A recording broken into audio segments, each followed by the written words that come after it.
Look at that miraculous appearance of the sun for the first time in the last month. Are you sure, darling, that for the whole month we've seen no sunshine? We are really entering the dark nights, dark days, you say. Yeah, white nights in June, dark days in December, and it's really December now. The sun, by the way, is still behind the houses, so it's like maybe 15 degrees above the horizon. Some of the houses are sunlit already. This is for your birthday. But birthday is not today. Why is it for my birthday? No, it's not for my birthday. It's for the start of winter. Actually 0 degrees, no snow. Orchid on the windowsill. Kind of surviving well. And the ivy also starts to grow. What else? For the whole month we've been sitting in darkness, cloudy, never saw the sun. This is the first time we see it, and still we can like hardly see it. What is it? Sometimes it's hiding behind the house or behind the cloud. No clouds today, completely clear. Usha Don, how's your exercises done? Okay. I've had a little meditation in my quiet corner here on the balcony. And now, do you know, darling, that today we are pressing the juice from pomegranates. We got some pomegranates in stock, in store. And it's 11 o'clock in the morning now. So like the sun will maybe rise another 5 degrees, and this is it. So that's what it means, the dark days. The dark days means that the sun will never rise higher than this elevation, a little bit more maybe, and that's that. And then it will sink around 4 o'clock p.m. into the Gulf of Finland, and will be soaked and drenched into the night for the next, like, how many hours day? From 10 o'clock till 4. Yes. So it's like 6 hours day, light day, and then the rest of the 24 hours we are steeped in darkness. It's hard to survive, darling. No wonder this area is known for depression in the winter season. And if not for the pills, 6 hours sun and 18 hours. If not for the pills of vitamin D, it would be even harder to survive. People of old knew the trick. The Finnish Ugoric people of this area, they used to prepare cured fish and maybe fish eggs, caviar and things for the winter. They were a little bit rotten, like we are eating, Jukola. And then they had some supply of vitamin D and A and E and omega saturated acids. But with the modern lifestyle like here, many people just eating sausages and pelmeni and dumplings and not much more, and some potato and pasta. It's hard for them to survive. They are severely depleted of vitamins. Yeah. And this has been going on for even in the Soviet Union. Soviet Union should have introduced the vitamin D fortification for the milk products, but it was actually Sweden, Finland and other Nordic countries that did that a long time ago. And we still, like here in Russia, neither in Soviet Union nor in Russia, they make it mandatory to fortify the products with vitamin D. This is the right thing to do, and their strategy worked. They are one of the healthiest nations on earth. either through sauna treatment or through vitamin D. God knows what is their secret. Everything combined, and also walking in the outside no matter what the weather. Even their school children are forced to go outside every day for at least 1 hour during class. Let's go together, drop into the storage room and check on our supplies. Darling, you know that we're running low on supplies. Let's check on... Oh my god. Let's check on what exactly we have in stock here. Automatic lighting, storage room, and the backup fridge. Backup fridge running very empty. A little carrot, a little potato and beet, some apples, couple of bunches of celery, and this is the goodies I've come for today. Pomegranates. Do they say where they come from? 1030 pomegranates. Importer, address of importer, blah blah blah, all empty. They don't tell us. They don't tell us all the details. In the good old days we used to get celery from Israel, the best. Now I'm not sure we're getting it anymore, and I'm like almost 100% sure we are not. Let's check on the pomegranates. They are looking good, pretty cold in the fridge. So maybe they are fine. A little juice and a little smoothie. That's the program for today's morning breakfast. One last piece of equipment is missing.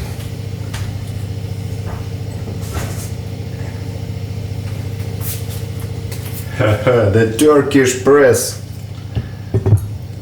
Not sure it is. Is it from Turkey, darling? I think so. Mascot.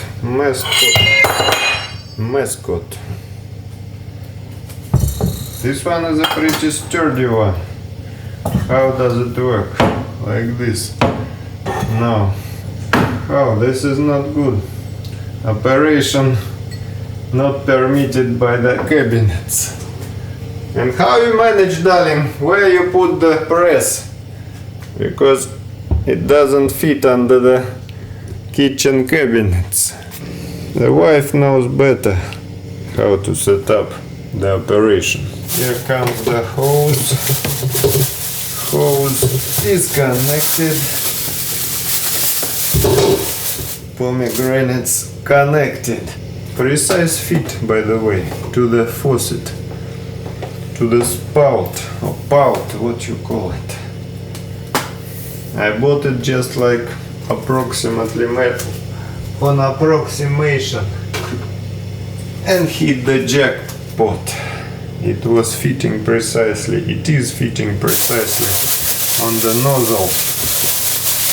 So no further clamping or fastening required.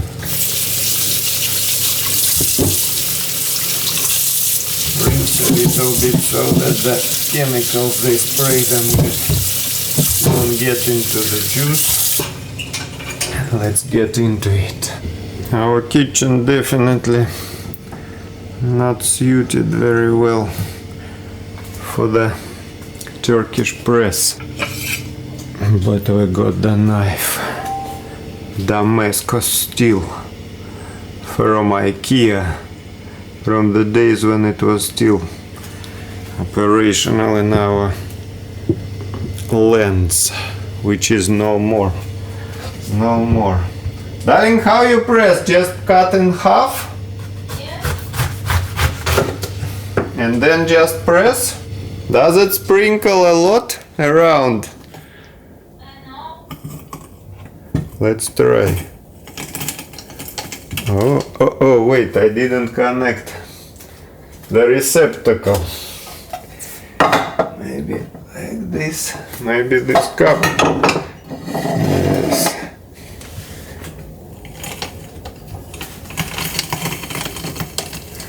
Oh wow, juice coming.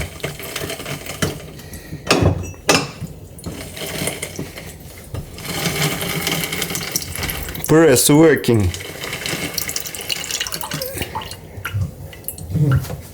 That's pretty hard.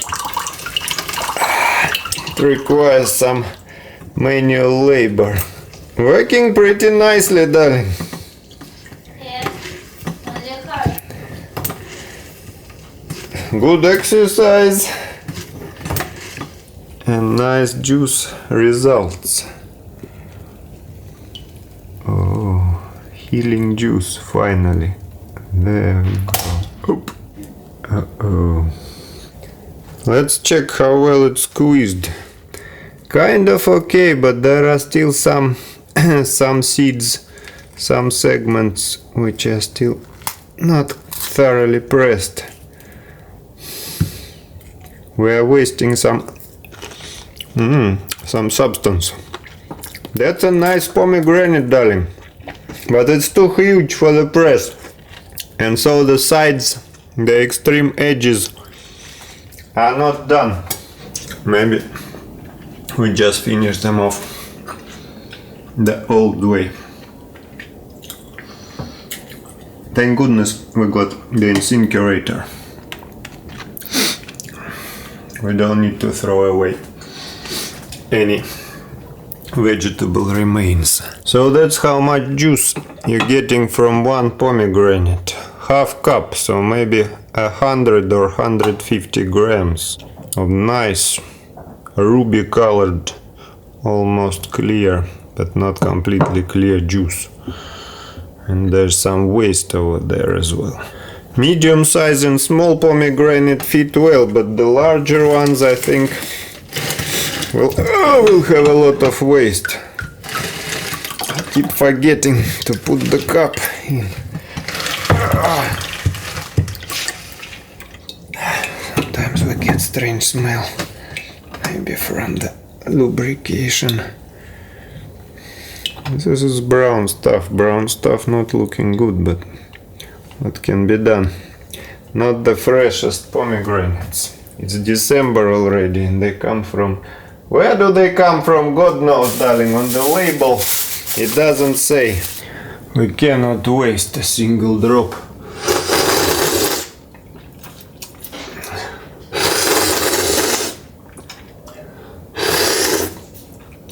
Very expensive pomegranates. Economy must be economical.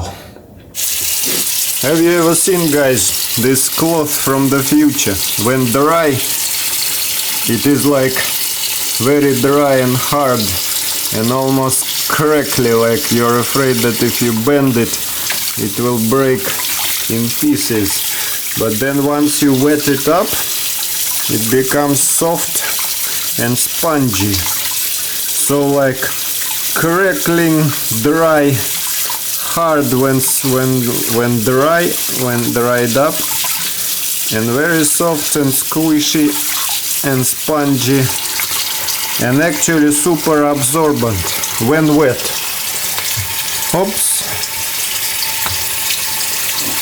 not a drop left. One of the better than cotton when wet. When wet it absorbs everything. When dry it assumes some weird alien form of matter. Completely hard and unbending. I found a better cup. Better cup. Fit like this, but still not perfect fit. We need something even smaller diameter. This one is pretty tricky. Turkish boys designed it with very tight clearances, with very tight.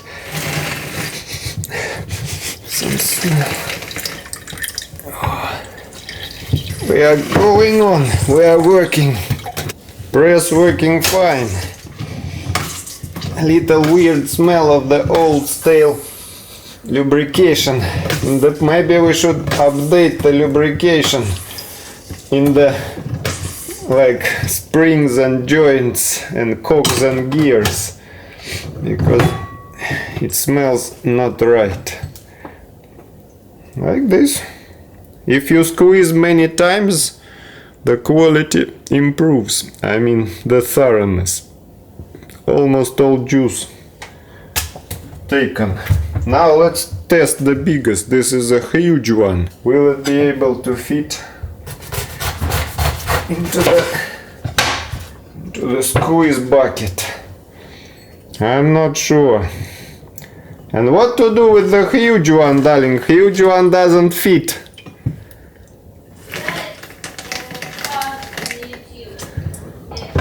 No, the only way I can think of, I cut it even more and then try to squeeze parts like quarterly edition. Yeah, it's working. So the huge one you just need to cut up more, and that's that. We are working pretty hard with our Turkish press, and it's serving us well already. 2 cups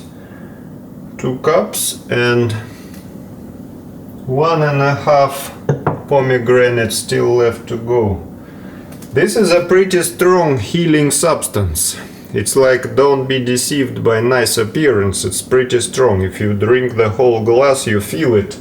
And if it's like from this one is ripe and sweet. We tried one from unripe, half raw pomegranates in Turkey. It was an experience, a cleansing experience.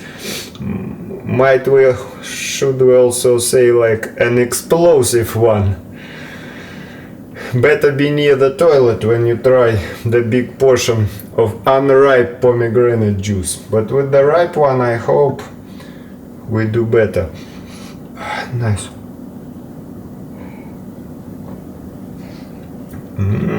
Summer goodness. I hope it's got lots of vitamin C, darling. Because yesterday I was thinking of getting some vitamin C supplement.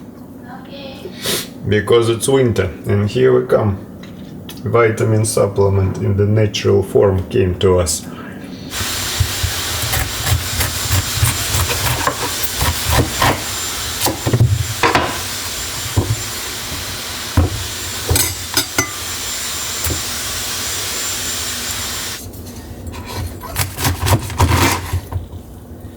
Now ready.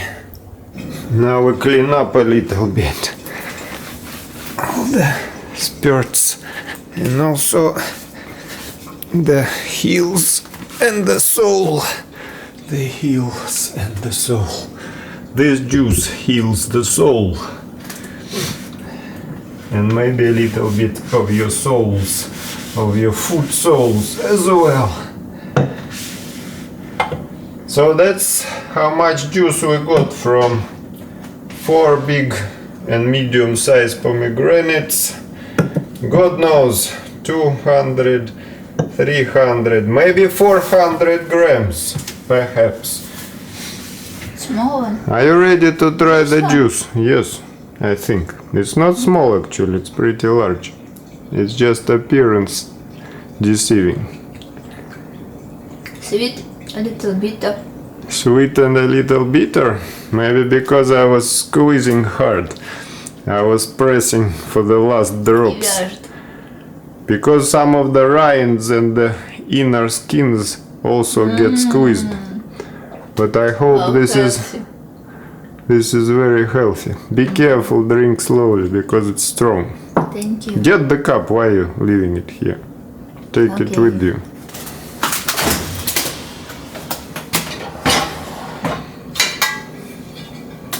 This juice, to be honest with you, is much better than the one we were served in Kemer. Maybe it was still not the season and they were all too greedy for the money, but really guys, you should put up a warning. Like, this is a laxative juice from non-ripe pomegranates, good for cleansing, but make sure you stay near the toilet and don't go far away for a walk after drinking a glass of this juice. Ours, it was like, that one was very, very sour. Ours is sweet sour and just a little tinge of bitterness from the rinds, and this is the remains. Remains will go down the drain to fertilize the environment of the Gulf of Finland. I don't know what they do with the sewage here. I hope they treat it somehow and not just dump into the sea, but who knows.